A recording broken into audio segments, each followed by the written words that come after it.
পেটে মায়ের পেটে ছিলাম, নবীও মায়ের পেটে ছিল। আমি যেমন 10 মাস মায়ের পেটে থাকছি, নবীও মায়ের পেটে 10 মাস থাকছেন। এই দিক থেকে নবী আমাদের মধ্য থেকে একজন মানুষ, কিন্তু বেশকমটা হলো আমাদের মতো মানুষ নয়। বেশকমটা কি এবার বুঝেন? আপনার স্ত্রীর ঘরে যখন বাচ্চা হয় তখন আপনার স্ত্রীর কোনো কষ্ট হয় না। বলেন বলেন বলেন। আমি যখন আমার মার পেটে ছিলাম তখন তো কোনো কষ্ট হয়নি। ব্রাহ্মণবাড়িয়ার বড় হুজুর যখন মায়ের পেটে ছিল তখন কোনো কষ্ট হয় নাই। কুট্টাপাড়ার বড় হুজুর যখন মায়ের পেটে ছিল তখন কোনো কষ্ট হয় নাই। মাওলানা আবুল কাসেম সাহেব যখন মায়ের পেটে ছিল মার কোনো কষ্ট হয় নাই। হইছে হইছে ঠিক মতন খাইতে পারছে, ঠিক মতন ঘুমাইতে পারছে। মার সন্তান যখন মার পেটে থাকে ঠিক মতন খাইতে পারে না, ঠিক মতন ঘুমাইতে পারে না, ঠিক মতন দাঁড়াইতে পারে না, ঠিক মতন বসতে পারে না।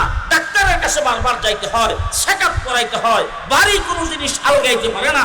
আমার ভাইয়েরা, আমরাও মায়ের পেটে ছিলাম, আমার ঘরে সন্তান হয়েছে মায়ের পেটে ছিল। আমাদের মা যখন হামেলা হয় তখন মা সুস্থ থাকে না, অসুস্থ হয়ে পড়ে, মার কষ্ট হয়। 10 মাস পর্যন্ত মা কষ্ট করা লাগে। নবীও মায়ের পেটে ছিল। এই দিক থেকে নবী আমাদের মধ্য থেকে একজন মানুষ। বেশকমটা হলো নবী আমাদের মতো মানুষ নয়। তার কারণ হলো আমাদের মারা সন্তান পেটে থাকা অবস্থায় কষ্ট করে, নবী মায়ের পেটে ছিল, কোনো কষ্ট হয় নাই। আমাদের মধ্য থেকে একজন মানুষ আমাদের মতো মানুষ নয়। কথা কি বুঝতে পারতেছেন? আমাদের মতো মানুষ নয়। এবার আমি আপনাদেরকে বলতে চাই, মাওলানা আবুল কাসেম সাহেব যেদিন জন্ম হয়েছে এই দিন বোধ হয় একটা জিগার গাছের ডাল ভাঙিয়া পড়ে গেছিল। ওনার দাদা যেদিন জন্ম হয়েছিল ওই দিন বোধ হয় একটা আম গাছের ডাল ভাঙছে। জি, কুট্টাপাড়ার বড় হুজুর যেদিন জন্ম হয়েছিল ওই দিন বোধ হয় একটা ডাব গাছের ডাল ভেঙে গেছে। হয়েছে কোনোদিন? এবার শোনেন, নবী আমাদের মধ্য থেকে একজন মানুষ, তিনিও মায়ের পেটের থেকে জন্মগ্রহণ করেছেন। এই দিক থেকে নবী আমাদের মধ্য থেকে একজন মানুষ, কিন্তু নবী যেদিন জন্মগ্রহণ করেছেন ওই দিন পারস্য সম্রাটের, ওই দিন রোমান সম্রাটের রাজপ্রাসাদের গম্বুজগুলি ভেঙে চুরমার হয়ে গেছে। আমাদের মধ্য থেকে একজন মানুষ, আমাদের মতো মাওলানা আবুল কাসেম সাহেব যেদিন জন্মগ্রহণ করেছেন ওই দিন বোধ হয় ওনার ঘরে একটা কুপি নিভে গেছিল। জি, ব্রাহ্মণবাড়িয়ার বড় হুজুর যেদিন জন্মগ্রহণ করেছেন ওই দিন একটা মোমবাতি নিভছিল। জি, নবী আমাদের মধ্য থেকে একজন মানুষ, তিনিও মায়ের পেটের থেকে জন্মগ্রহণ করেছেন, কিন্তু নবী যেদিন জন্মগ্রহণ করেছেন ওই দিন রোম সম্রাটের 1000 বৎসরের অগ্নিকুণ্ড, পারস্য সম্রাটের 1000 বৎসরের অগ্নিকুণ্ড সাথে সাথে নিভে গেছে। এই দিক থেকে নবী আমাদের মধ্য থেকে একজন মানুষ, আমাদের মতো মানুষ নয়। এবার আসেন, আমরাও মায়ের পেটের থেকে ডেলিভারি হয়েছি, আমার মাও আমাকে ভূমিষ্ঠ করেছেন। ডেলিভারির সময় আমাদের দেশের মাদের কোনো কষ্ট হয় না। জি, এরকম কোনো ঘটনা কি আপনারা জানেন যে ডেলিভারির সময় কোনো মহিলা মারা গেছে? যায় না? কষ্টের সুরে মারাও যায়, ঠিক না ঠিক? আবার কষ্টের কারণে সিজারও হয়, ঠিক না ঠিক? আমাদের মারা যখন সন্তান ভূমিষ্ঠ করে তখন সেই মার কষ্ট হয়। নবীর মা নবীকে ভূমিষ্ঠ করেছেন, নবীর মা বলেন আমার কোনো কষ্ট হয় নাই। বেশ কমটা বুঝে আসতেছে তো? আমাদের মধ্য থেকে একজন মানুষ, আমাদের মতো মানুষ নয়। খুব ভালো করে বুঝেন। এখন তো কিছু লোক আছে বলে এই মালিয়াতা মাদ্রাসার হুজুররা, ব্রাহ্মণবাড়িয়া মাদ্রাসার হুজুররা, কওমি মাদ্রাসার হুজুররা, দেওবন্দি হুজুররা, তাবলিগি হুজুররা নবীরে মানুষ কয়। এরা হলো ওহাবি আর কাফের। আমরা নবীরে মানুষ মনে করি। কেমন মানুষ? ভালো করে বুঝেন। আমাদের মধ্য থেকে একজন মানুষ, আমাদের মতো মানুষ নয়। এবার আমি জিজ্ঞেস করতে চাই, আমাদের ঘরে যে ঘরে বাচ্চা জন্মগ্রহণ করে, আপনাদের মালিহাতা গ্রামে, আমাদের অষ্টম গ্রামে, সেই ঘরটারে কয় আউস ঘর, সুডি ঘর। এখানে সারি সুগন্ধ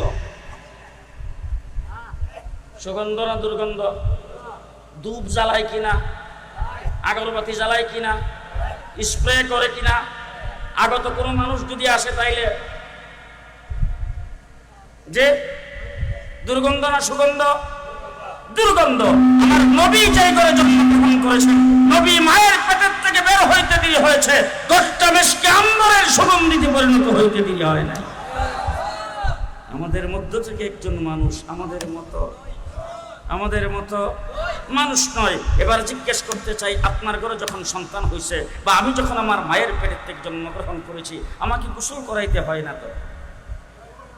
যে আমার শরীরটা খুব পাক ছিল, তখন শরীরের মধ্যে কিছু লাগা ছিল কিনা? আমি যখন মায়ের পেটের থেকে জন্মগ্রহণ করেছি, আমার ঘরের বাচ্চা যখন মায়ের পেটের থেকে জন্মগ্রহণ করেছে, তখন তার শরীরের মধ্যে রক্ত পানি লেগে আসে দুর্গন্ধযুক্ত, তখন ভালো পানি দিয়া তারে গোসল করাইতে হয়েছে, ডেটল দিয়া, সেফলুন দিয়া, সাবান দিয়া, তারপরে গোসল করাইয়া ভালো নরম তোয়ালি দিয়া তারপরে তাকে মুড়াইয়া কোলে নিতে হয়েছে। আর আমার নবী সাল্লাল্লাহু আলাইহি ওয়াসাল্লাম মায়ের পেটের থেকে জন্মগ্রহণ করেছেন, কে যেন মায়ের পেটের ভিতর থেকে রাসূলকে গোসল করাইয়া ক্লিন করাইয়া বের করে দিয়েছে। পরিষ্কার হয়ে মারে পায়ের পেটের থেকে বের হয়েছেন। এর দ্বারা কি বোঝা গেল? আমাদের মধ্য থেকে একজন মানুষ আমাদের মতো মানুষ নয়। কথা কি বুঝতেছেন? আমাদের মতো মানুষ নয়। এবার জিজ্ঞেস করতে চাই, আমি যখন মায়ের পেটের থেকে বের হয়েছি, আমার মাথাটা আগে বের হয়েছে, কোনো সন্তান আবার পাউটাও আগে বের হয়, আমি কিন্তু সোজা হইয়া আইসা মায়ের পেটের থেকে জমিনের মধ্যে পড়ছি। এইভাবে মায়ের পেটের থেকে নবীও বের হয়েছেন। এই দিক থেকে নবী আমাদের মধ্য থেকে একজন মানুষ, কিন্তু আমাদের মতো মানুষ নয়। তার কারণটা কি? তার কারণটা হলো, আমি মায়ের পেটের থেকে চিত হইয়া বা কাঠ হইয়া জমিনের মধ্যে আইসা পড়ছি, নবী সাজদারত অবস্থায় আইসা পড়ছে। আমাদের মধ্য থেকে একজন মানুষ আমাদের মতো রাসূলুম মিন আনফুসিহিম। ভালো করে বুঝেন, রাসূলুম মিন আনফুসিহিম, ওই মানুষগুলির মধ্য থেকে আমি রাসূল প্রেরণ করেছি। খুব ভালো করে বুঝেন, আমরা যখন মায়ের পেটের থেকে জন্মগ্রহণ করেছি, তখন আমি মায়ের পেটের থেকে বের হয়েছি, আমার নাভির নাটটা মায়ের নারের সাথে সংযোগ। ঠিক না ঠিক? গত কিছুদিন আগে আমার মেয়ের বাচ্চা হবে, আমার বাসার থেকে আমার বিবি বারবার বলতেছে, আপনি যখনই রাত্রের বেলা আইসেন একটা ব্লেড নিয়ে আইসেন। আমি ব্লেডের কথা মনে থাকে না। একদিন বাসায় গেছি, ওরা আমার লোক খুব রাগ করলো, ব্লেডটা জানার কথা বলতেছে, আনেন না কেন? আমি বললাম যে ব্লেডটার কি দরকার? বলে কোন সময় মেয়েটার করে হয়, ব্লেড ছাড়া কি কাম হবে?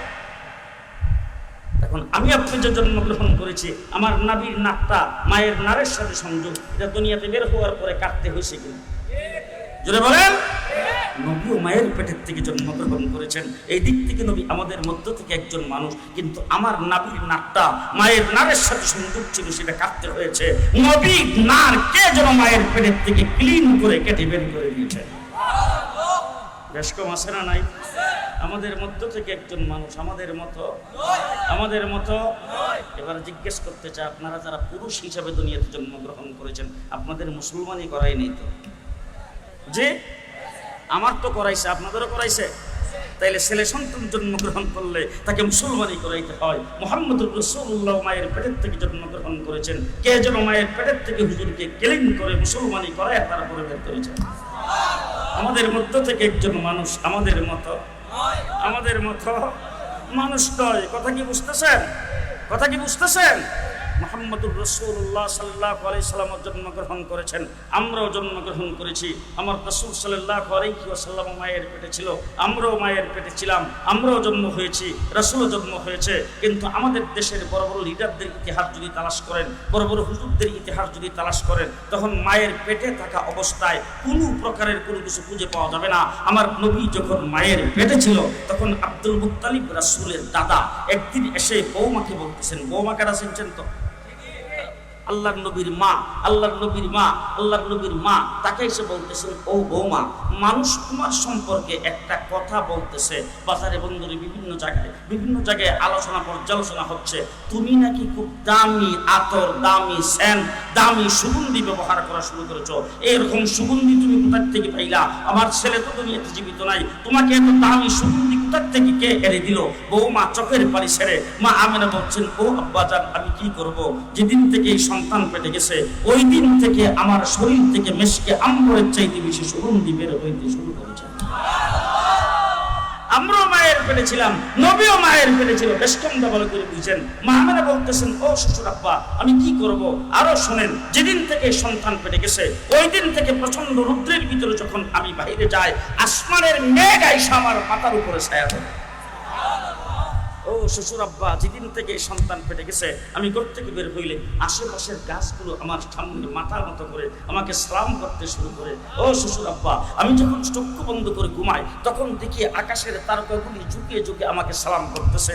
ও শ্বশুর আব্বা, আমি যখন চক্ষু বন্ধ করে ঘুমাই তখন দেখি বিবি আসিয়া আমাকে সালাম জানায়, বিবি মারিয়াম আমাকে সালাম জানায়, জান্নাতের হুর গিলমান আমাকে সালাম জানায়। শ্বশুর আব্বা, আমি কুয়ার থেকে পানি উঠাইতে গেলাম, সেখানে যাওয়ার পরে দেখি আগে পানি উঠাইতে যাইয়া বালতি দিয়ে টাইনা টাইনা পানি উঠাইতাম। যেদিন থেকে সন্তান পেটে গেছে ওই দিন থেকে কুয়ার কিনারে যাইয়া দেখি কুয়ার পানি উঠলে আমার পায়ের কাছে চলে আসে, আমি বালতিতে ভাই না উঠাই।